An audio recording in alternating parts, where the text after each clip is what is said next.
वो तो मेरा काम है।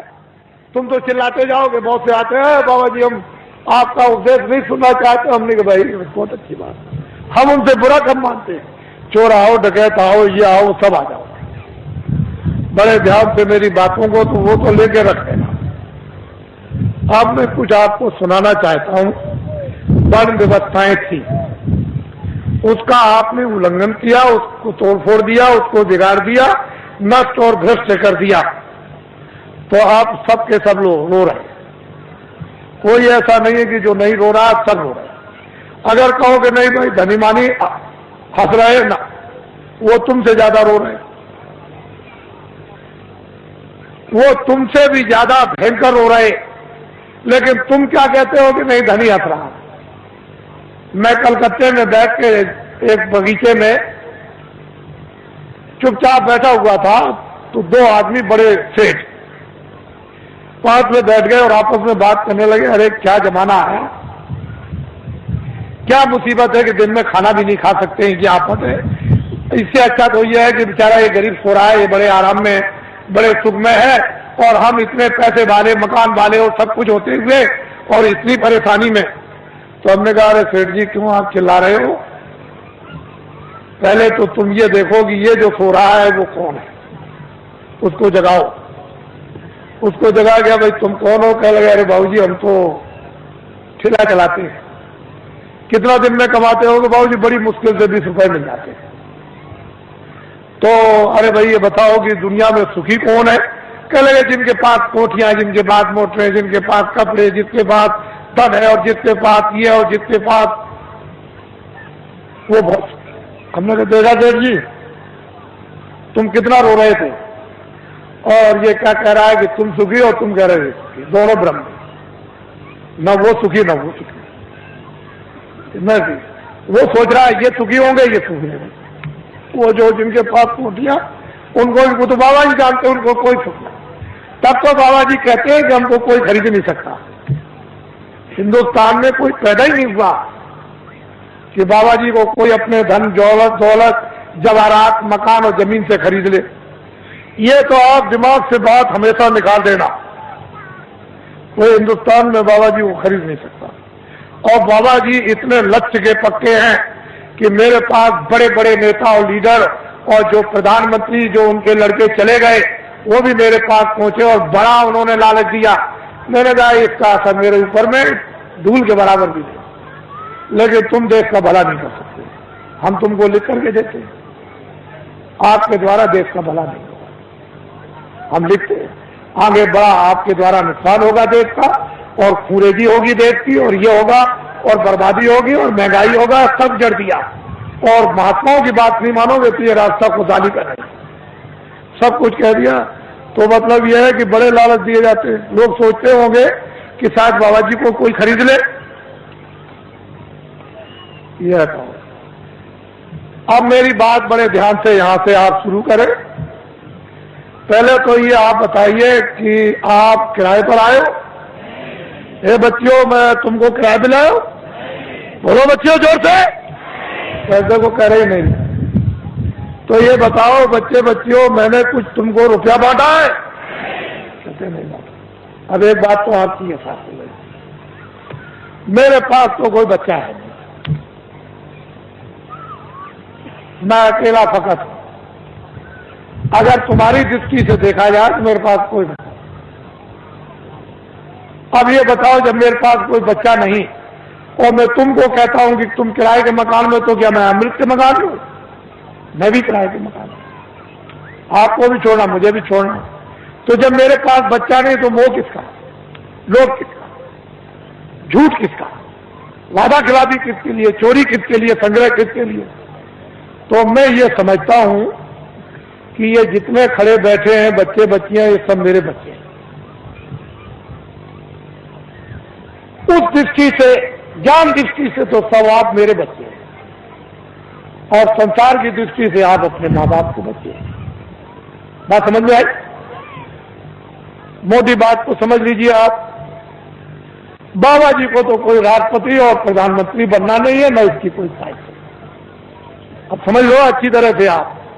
कहीं आप सोचने लगो कि नहीं बाबा जी को कोई ख्वाहिश हो अरे हमको राष्ट्रपति की और प्रधानमंत्री की हमारे पास तो जनता, इतनी जनता रहती है, और क्या है, जो झूठ बोला जाता, धोखा दिया जाता, बेईमानी की जाती, चोरी की जाती है, लोगों को सताया जाता, लोगों का धन इकट्ठा किया जाता, वो तो सब ये सब ये।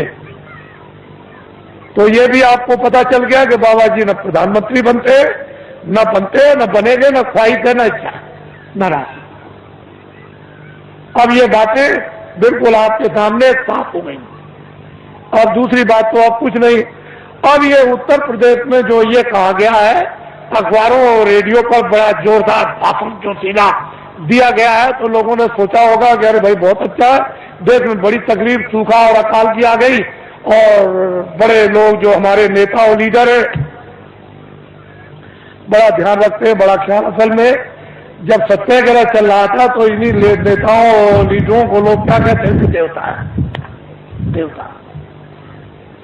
अरे हिंदुस्तान के लोगों, जब देश में 30 साल सत्याग्रह चल रहा था, उस समय पर कहा गया था कि अपने देश का कपड़ा, तुम कपास पैदा करो खेतों में और उसका मोटा दरी के बराबर सूत बुनो, और उसका तुम कुर्ता बनो और पैजामा या धोती, और वो उसका नाम है खद्दर, उसको तुम पहनो तो देश आजाद हो जाए।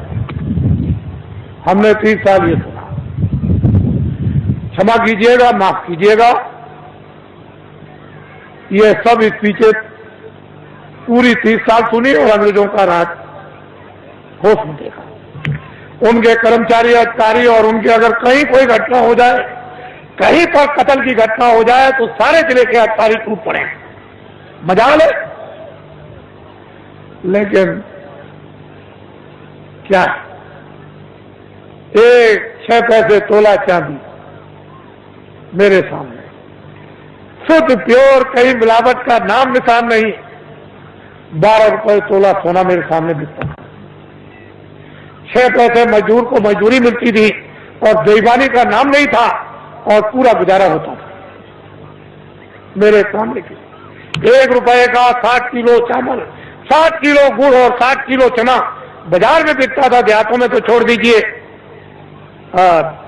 सब लोग, ये इनकी व्यवस्थाएं बनाई हुई थी कि 1 इंच भी जमीन किसी के पास नहीं है तो बड़ई तुम चले आओ खेत में, 1 बोझा बांध लो, लोहार बांध लो, धोबी बांध लो, ब्राह्मण बांध लो, जिसके पास जमीन नहीं खेत में आ जाओ 1 गट्ठा बांध के, और 100 घर गांव में हुए तो 100 गट्ठे उसके 1 फसल करो गए। 2 फसलें होती थी 6 महीने के बाद।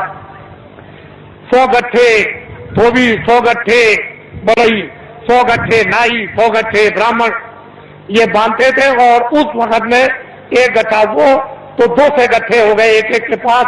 क्या जरूरत है उसको खेती जोतने की और खेती रखने की, उसका तो पूरा। और ये हमारे छत्री और ब्राह्मण चुपचाप बच्चों को भेज दें, चले जाओ नाई के पास अनाज है, बड़ई के पास रखा हुआ, धीरे से सफाई पर ले आओ, और ये चुपचाप भेज करके बच्चों को अनाज रात को अंधेरे में कि हम फसल आएगी घर में अब नहीं है तो जाओ ले आओ, और मैं ब्याज के सफाई पर दे देंगे।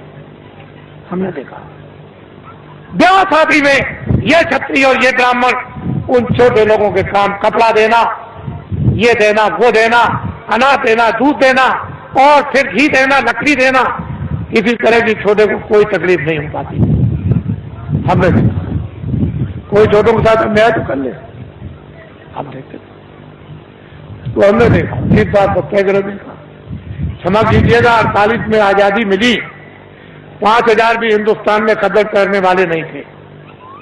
समूचे हिंदुस्तान में पाकिस्तान को भी मिला दिया जाए, उसमें भी और लंका को भी मिला दिया जाए, तो 5000 हिंदुस्तान में कदर करने वाले नहीं थे। जब ये कहा गया कि देश आजाद हो गया, कदर कर लो, कह लगे हम नहीं करेंगे, अपने घर और मकान कौन जलवाएगा, कौन बर्बाद कराएगा, इतना खौफ था। और एक दिन की आवाज पर इन बच्चों ने 1 करोड़ ने टाट, चलो जंगलवासियों, चलो चलो जंगलवासियों, आप अपनी जगह पर रहो बच्चों, वही धीरज के साथ सब लोग उसी जगह बैठे रहो, अपनी अपनी जगह पर बैठे रहो।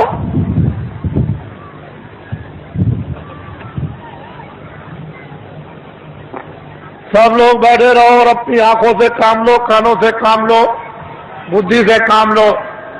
जल्दी चलो जंगलवासियों, एक दफे सबके सब भगवान को के नाम को बोलो जोर से, जय गुरुदेव। बैठ जाओ बच्चियों, बच्चियों बैठ जाओ, सबके सब बैठ रहो, वहीं बैठ रहो, घबराओ मत। एक ही सादे सब सदे, एक दिन की आवाज पर 1 करोड़ लोगों ने, इन बच्चों ने बोरा पहन लिया। इस देश के अंदर 1 करोड़ बच्चे बोरा पहने हुए हैं। कौन हिंदुस्तान में नेता और लीडर पैदा हुआ जो एक दिन की आवाज पर करोड़ों बच्चों को ये टाट, ये बोरा, ये जूट पहरा दे? इनको देखो आप, पहले इतनों को देख लो, अभी तो आप आगे बहुत कुछ देखना है। इनको देखो, ये आपके सामने आ रहे हैं, बदन पर बोरा तो नहीं पहरे, मर्यादा के लिए एक लंगोटी तो जरूर है, लेकिन इनको देखो आप। जल्दी चलो बच्चों, जल्दी से इनको देखिए आप। हमको ये दिखाना है आपको कि एक दिन की आवाज पर इस देश के लिए, देश के काम के लिए, देश की सुरक्षा के लिए, देश के न्याय के लिए, देश की व्यवस्था के लिए, काश्तकारों के लिए, कर्मचारी अधिकारियों के लिए, मजदूरों के लिए और छात्रों के लिए, सेठ और साहूकारों के लिए अगर 1 करोड़ बच्चे एक दिन की आवाज पर ये टाट पहन ले तो ये कोई साधारण और आसान काम नहीं है। तुमने इतनी बड़ी बड़ी ताकत लगा दी और 5000 को भी तुमने खतर और टोपी पैजामा धोती नहीं ठहरा पाया, और 1 करोड़ बच्चे टाट पहरे देश में घूम रहे हैं। पहले तो लोगों ने सोचा था कि बाबा जी मजाक कर रहे होंगे। बाबा जी कोई किसी के साथ मजाक नहीं करते। इनको देखो अपनी आंखों से, बच्चे और बच्चियों बैठे रहो, वहीं से सब कुछ दिखाई देगा। क्यों घबराते हो? सब दृश्य दिखाई देगा, पूरा का पूरा। तो रात अंधेरे में तो हो नहीं रहा, ये तो आपकी आंखों के सामने रोशनी में हो रहा। बड़े ध्यान से आप इनको देखें और हमारी बातों को चुपचाप शांति से सुने। कोई बोलेगा नहीं बैठाने वाला, अपनी अपनी आवाज को बंद रखो। इनको देख लीजिए आप, फिर इस बात को बड़े ध्यान से सुने कि दिल्ली की लोकसभा में 1 साल का खर्चा जो एमपी, जो दिल्ली में उस पार्लियामेंट लोकसभा में बैठते हैं, साल भर का लोकसभा का केवल खर्चा 35 अरब का। कितने अरब का? जोर से बोलो। 35 अरब का। इस भारत की आबादी यानी भारत की जनसंख्या 2 अरब की। कितने अरब की? जोर से बोलो, कितने अरब की? मैं आपकी बुद्धि से पूछना चाहता हूं कि दिल्ली की लोकसभा में एमपी बैठ करके, शासन करने वाले बैठकर ढंढोरा पीट कर अखबार रेडियो पर कि 80 करोड़ 80 करोड़ और 80 करोड़ का लोकसभा में बैठ करके बजट बनाया जाए, तो मैं आपसे मोटी बुद्धि से पूछना चाहता हूं, 2 अरब की आबादी को पूरा पड़ जाएगा? और रेडियो पर आपने जो ढंढोरा पीट रखा है और जो नसबंदी और गर्भपात आपने जो कुछ भी करवाया और 4-4, 5-5 महीने के बच्चों को जो आपने गिरवा दिया, क्या ये हत्या नहीं है? ये अपराध नहीं है? अंग्रेजों के राज में एक भी अगर गर्भपात गिराया जाता था और पता चल जाए अधिकारियों को, तो न्यायालयों में जाकर के उसको सजाए मौत की सजा होती थी। अरे देशवासियों, क्या वो कोई कानून नहीं था? इतने आपने गर्भपात गिराए, इतनी नसबंदी कर्मचारी अधिकारियों की आपने इमरजेंसी में इनको पकड़कर सेठ साहूकारों को, इन देवियों को और बच्चों को पकड़कर आपने इतना बड़ा, आपने जनसंख्या की कमी के लिए आपने जो काम किया, और इस समय पर 2 अरब की आबादी है। बोलिए आप फेल हो गए कि नहीं? बोलिए फेल हुए कि नहीं? हमने भी मेरठ देखा था 50 साल पहले, हमने भी दिल्ली 50 साल पहले देखी थी। एक मामूली सी दिल्ली थी, वो चांदनी चौक के इर्द गिर्द ही आबादी थी और बाकी दिल्ली में कुछ नहीं था। हमने अपने आंखों से देखा था। आज उस दिल्ली को देखिए तो एक जो दिल्ली से 30-40 मील की दूरी पर गांव भी होगा, वो भी शहर बस गया। हमने देखा था। आपने सबसे पहले आपने प्रजातंत्र में ये शासन करने वालों ने अपराध किया है कि इस जनता, प्रजातंत्र जनता के सामने आपने जनता की चोरी की, और ये अभी तक आपने नहीं बताया कि भारत की आबादी इतनी है। बोलिए अपराध है कि नहीं? बोलिए है अपराध। ये सबसे बड़ा अपराध भारतीय संविधान ये कहता है, बड़ा भारी अपराध है। जनता की प्रजातंत्र में चोरी नहीं करनी चाहिए, और आपने क्यों चोरी करके रखा इसको मैं बताना नहीं चाहता। मैं आपसे सबसे ये पूछना चाहूंगा, आप तो गृहस्थ आश्रम में बाल बच्चों में रहते हो, क्या आदमी अपनी स्त्री से कोई घर का या बाहर का राज छुपा सकता? कोई आपका गोपनीय भेद आपका यानी स्त्री से आप छुपा लेंगे? तो जब घर का और बाहर का कोई भेद स्त्री से नहीं छुप सकता है, तो क्या कोई फरिश्ते ऊपर से उतर आए? मान लो अगर कोई विदेशी देश का आदमी विदेशी देवी से, औरत से शादी करे, तो शायद हो सकता है कि वो बहुत बड़ा हो गया है, वो अपनी स्त्री से अपना राज छुपा लेगा? नहीं छुपाएगा। तो ये बताओ कि देश का आदमी विदेशी औरत से शादी चलते फिरते में करे, मंदिर भी ना हो और मस्जिद भी ना हो और मुल्ला भी ना हो और पंडित भी ना हो और दरिया का किनारा भी ना हो और कोई मंदिर और मठ भी ना हो, गिरजाघर भी ना हो, और चलते में अगर शादी कर ले तो उसको राजा बना दोगे? तो आपने ये सबसे बड़ी गलती क्यों की? भारत के प्रधानमंत्री ने विदेशी स्त्री से शादी की है और आपने ये अपराध क्यों किया कि उसको राजा बनाया? क्यों आपने ये अपराध कर डाला, ये बताइए।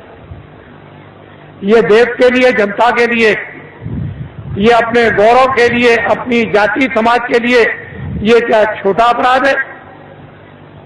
अब ये बताइए, जब आपने प्रधानमंत्री राजा बना दिया तो कोई गोपनीय अपनी स्त्री से राज छुपा सकता है?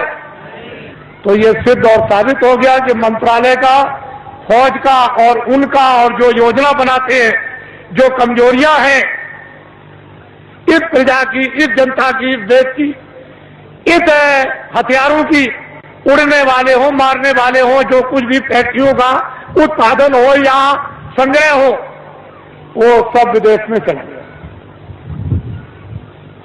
मैं एक बात और आपको ये बताना चाहता हूं, उस समय पर ये राष्ट्रपति जो आए तब तो नहीं थे, लेकिन हमारे सरदार राष्ट्रपति थे जो रिटायर हो गए। उस समय पर यानी भारत की टकसाल करेंसी विदेशों में छपने के लिए दे दी गई। टकसाल और करेंसी विदेशों में छपने के लिए दे दी गई। भारत का संविधान और भारत की नीति, आप एमएलए और एमपी, और मतलब यह है कि जो भी संसद सदस्य हो वो राष्ट्रपति से शपथ ग्रहण करते हैं कि हम अपने भारत का, भारत की जनता का, भारत के विकास का और फौज का और फौज के सामान का हम कोई भी प्रतिज्ञा करते हैं गोपनीय भेद किसी विदेशी को नहीं बताएंगे और अपनी करेंसी किसी विदेश में नहीं छपवाएंगे। फिर राष्ट्रपति न्यायाधीश, जो मुख्य न्यायाधीश दिल्ली में रहते हैं सुप्रीम कोर्ट में, उनसे शपथ लेते हैं कि हम कोई भारत की जनता के खिलाफ यानी गोपनीय ऐसा राज ओपन नहीं करेंगे जिससे हमारे देश का और भारत की जनता का नुकसान हो जाए। और अगर आप ये गोपनीय राज भारत और भारत की जनता का फौज और फौज के सामान का अगर आपने ओपन कर दिया तो संविधान का अपराध आप लोगों को लग गया। वो करेंसी टकसाल विदेशों में छपने लगी। मैं ये बताना चाहता हूं कि जो टकसाल जो करेंसी विदेशों में रुपया छप रहा और छपवाया जा रहा और बताया जा रहा, क्या उस पर राष्ट्रपति के कोई हस्ताक्षर हुए? आपको ये बताया गया राष्ट्रपति द्वारा कि हस्ताक्षर हो गए राष्ट्रपति के विदेश में भारत की करेंसी इस देश को चलाने के उत्पादन के लिए और खुद और समृद्धि के विकास के लिए बाहर छपाई जाएगी। कोई राष्ट्रपति और उपराष्ट्रपति का कोई दस्तखत हुआ? आपने कभी सुना? तो आप क्या छत्री हो? क्या हो आप? कौन सी मूछ लगाई आपने? कौन से बाल लगाए? और फिर क्या तुम छत्री हो? क्या रखते हो बुद्धि और क्या तुम वीरता रखे हो? तुम्हारे पास में क्या ज्ञान है? ये तो भारतीय संविधान कहता है इतना बड़ा राष्ट्र इस भारत की जनता के साथ, विकास के साथ और देश के कानून के साथ ये पूरा जो इसका खिलवाड़ किया गया, ये क्षमा योग नहीं है। मैं कुछ नहीं कहना चाहता। आपकी तकलीफ जो इस मंच पर पटकते हो दर्दों को, उसकी वजह से मुझको ये सब आपके सामने में आना पड़ा। और मैंने तो अभी कुछ नहीं कहा, इसमें क्या मसाला भरा हुआ आपको तो कुछ मालूम नहीं है। ये तो मैं बताना चाहता हूं, वो संसद सदस्य जिनको आपने चुन करके विधानसभाओं में और लोकसभा में भेजा, उन्होंने इस पर आलोचना क्यों नहीं की? वो तो ज्ञानी थे, वो तो तुम्हारे भेजे हुए थे, तुम्हारे नुमाइंदे थे कि तुम्हारी तरफ से, तुम्हारे देश की तरफ से, तुम्हारे कानून की तरफ से, तुम्हारे